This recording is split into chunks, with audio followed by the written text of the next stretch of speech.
Tonight we're reading one of my favorite scary stories. There's room for one more. A man named Joseph Blackwell came to Philadelphia on a business trip. He stayed with friends in the big house they owned outside the city. That night, they had a good time visiting. But when Blackwell went to bed, he tossed and turned and couldn't sleep. Sometime during the night, he heard a car turn into the driveway. He went to the window to see who was arriving at such a late hour.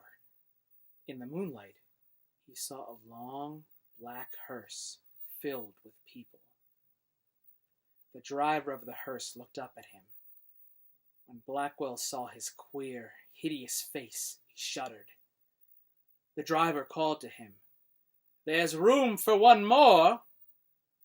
Then he waited for a minute or two, and he drove off. In the morning, Blackwell told his friends what had happened. "You were dreaming," they said. "I must have been," he said, but it didn't seem like a dream. After breakfast, he went into Philadelphia. He spent the day high above the city in one of the new office buildings there. Late in the afternoon, he was waiting for an elevator to take him back down to the street. But when it arrived, it was very crowded. One of the passengers looked out and called to him, "There's room for one more." It was the driver of the hearse. "No thanks," said Blackwell. "I'll get the next one." The doors closed, and the elevator started down. There was shrieking and screaming, then the sound of a crash.